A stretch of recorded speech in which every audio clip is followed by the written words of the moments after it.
Hey everybody, it's Jeremy. Welcome back to Pokemon Crystal, where we are playing Ecruteak City. This is turn 22.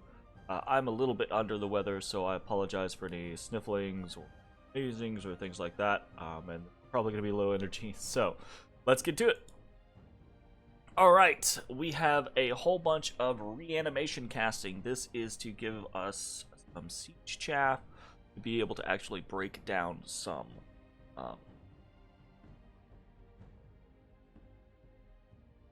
fortifications. Goodness. But that still doesn't solve the problem of killing Cyanwood City's god, which we won't be able to break down fortifications if we can't do that. Okay. Got a couple of battles. We got a battle here in Greenwoods where we attacked. Okay. Or they attacked, sorry. So this is just nom nom nom nom. Casting, personal regeneration, enlarge. It also occurs to me, like, it makes zero sense why Snorlax is a size 5 instead of a size 6. It's supposed to be, like, one of the biggest. I feel. Anyways, that's just Snorlax taking over the province, no big deal. We attacked in Ba'an-Kish, and this is gonna be an issue. So, we have a pretty sizable force against not a very sizable force, but we do have Aerodactyls in here. So these guys are pretty nasty. Let's see what they can do. Up in the air they go. Down they go, and boom, immediately kills one of our commanders. One of our 2 commanders. So this fucking Hyper Beam, right? This narrow beam effect is capable of just piercing through blocks, large blocks too, by the way, because it goes a very far distance. And we really can't protect our commanders because of that. So, in a matter of moments, I don't know if that was just really bad luck or if that's indicative of every time we fight against Aerodactyls, right? That they're going to be able to target commanders like that. But Aerodactyls might be the new hotness, so we'll just have to see. I've got a couple of ideas immediately on how to avoid that in the future, but it's going to be tough. So that's probably our second real loss against Cyanwood City. The first one being the attack against his god that his god just wiped, right? This is, and we didn't lose all of the units, but this is a pretty hefty loss. This is 2 kimono women, which we have dozens of kimono women, but this is a loss of mobility in the area. This is a loss of momentum in not taking the province. And this is unfortunate to know that these Aerodactyls can do this the way that they do. So, alright, we have still taken back Larian Swamps. We had an unexpected event in Small Sea where a prospector genius found a small gold deposit. Got a little boost in cash, very nice. And we've started to destroy the fort in Cyanwood City. The walls are lightly damaged with 250 units. For 2 turns, the walls are lightly damaged. Oof, oof. Alright, what are we doing this turn?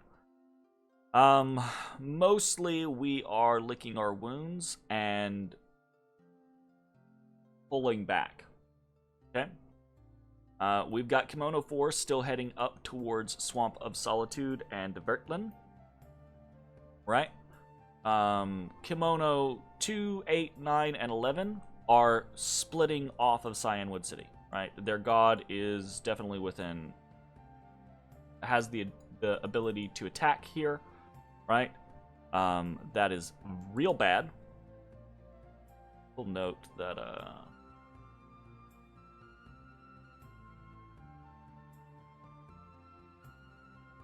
so this is another interesting thing, right?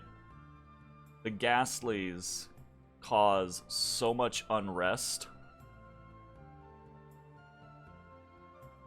that they basically fuck up any place that they sit on.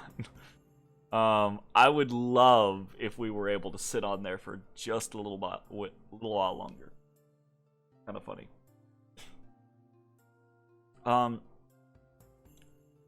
We're moving off of Cyanwood City because his god can move on to it and his god can slaughter us. I've seen, now having seen what his scripting is, now having seen how much he regenerates, there's no way that the Horde beats him, right? The Horde has to be augmented. The Horde has to have backup. So what are we going to do about that?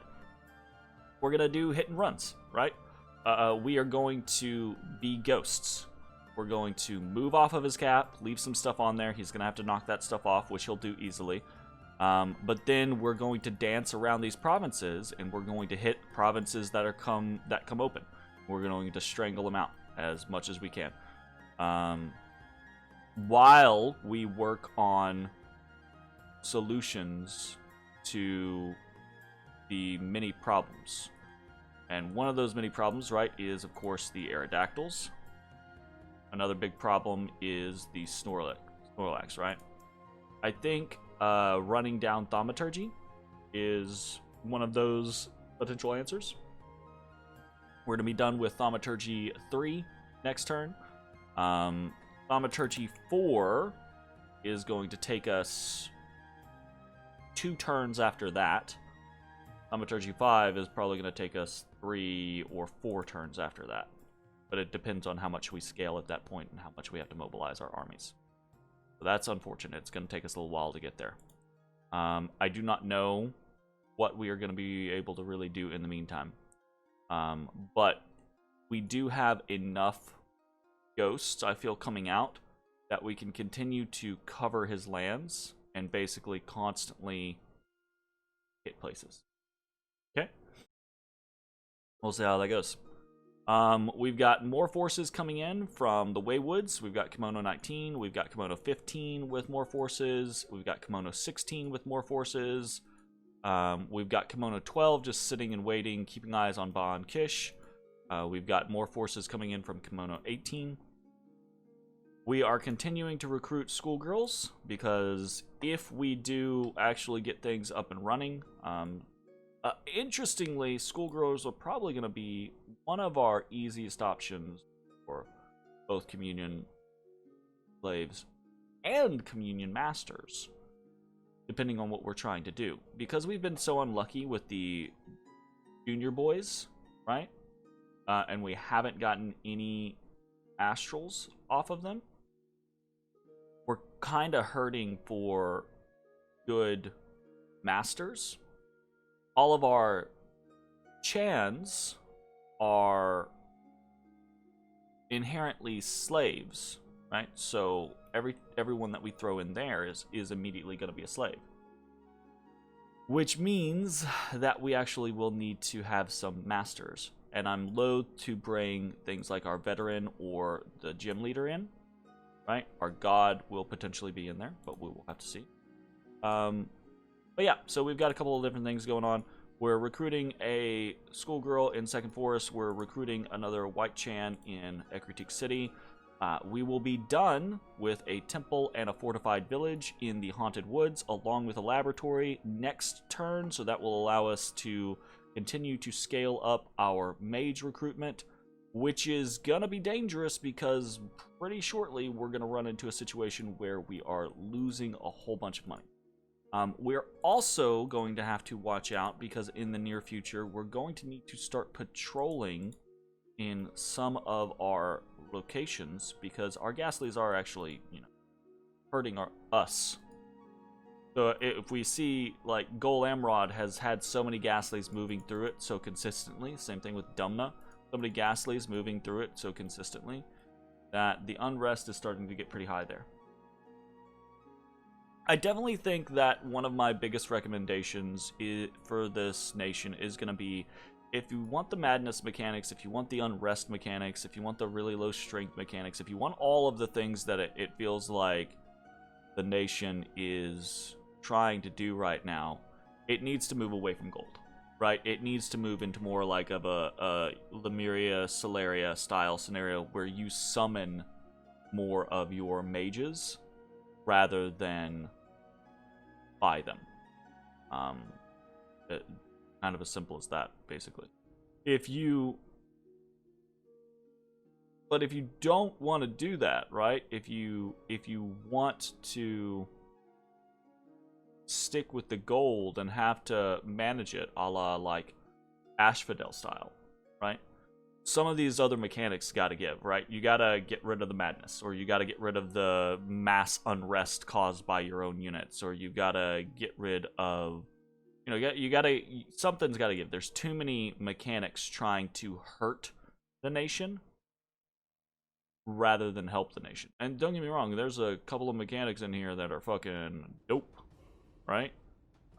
But none of them are so good that they just, like, they'll allow us to steamroll a nation that has no answers, right? But most nations are going to have some answers. And I point out the Azalea City kind of example because I think it's a good one.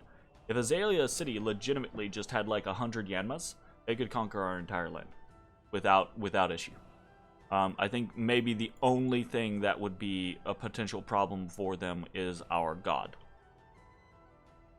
And that we're getting closer to other options. But anyways, so that's pretty much the turn. Double check and see if there's anything. I am, like I said, a little ill. I don't think so. Oh, another option, right? And I'm keeping this in mind is we're only 200 away from Conjuration 3, and we can pop that in a single turn.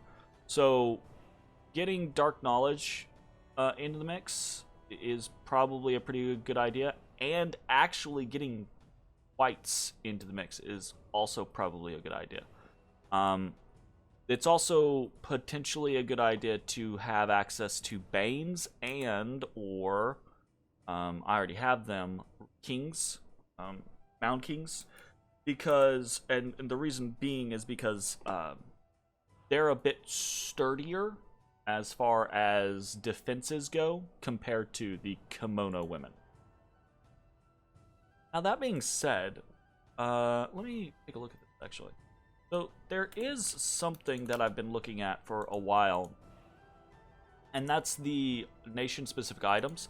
I've not found a good reason or way to use them, right?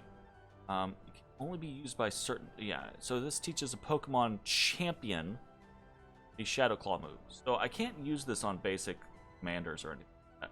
If I could, I honestly, I think I would start mass producing these, because giving like my Kimono women more, like 5 more hit points just to be able to survive like line nukes and shit like that, be a really good idea. But I can't. So, and the Ecruteak Choice band, again, this is only Pokemon champions. So I don't know. I feel like this is an issue. One, I have no Pokemon champions that I can recruit.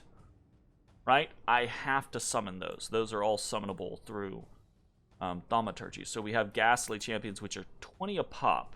Haunter champions, which are 30 a pop. Gengar champions are 40, and Mischievous are 50 a pop. So they're pretty expensive. And to basically make these items, these items aren't that great, right? Like, okay, siege strength helps offset your siege ability, but it decreases your death magic. Like, these are expensive champions. You want me to? Nah, fuck that. I can spend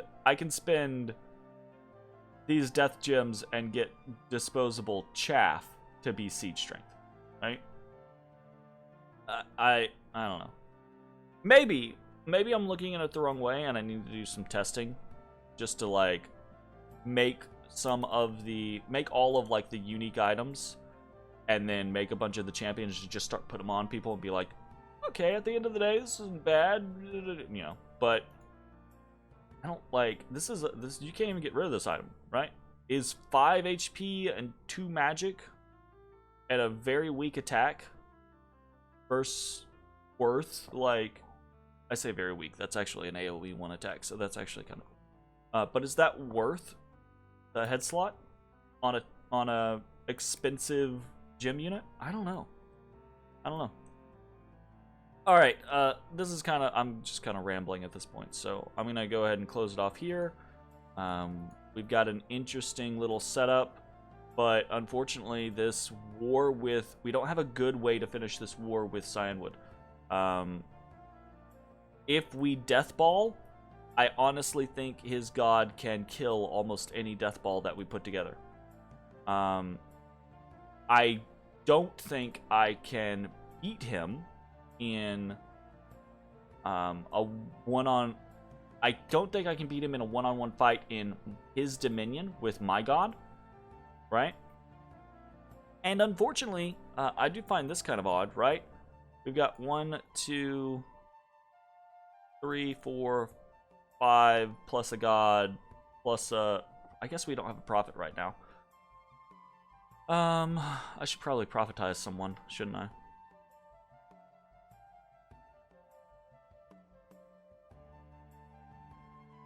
I should probably prophetize someone.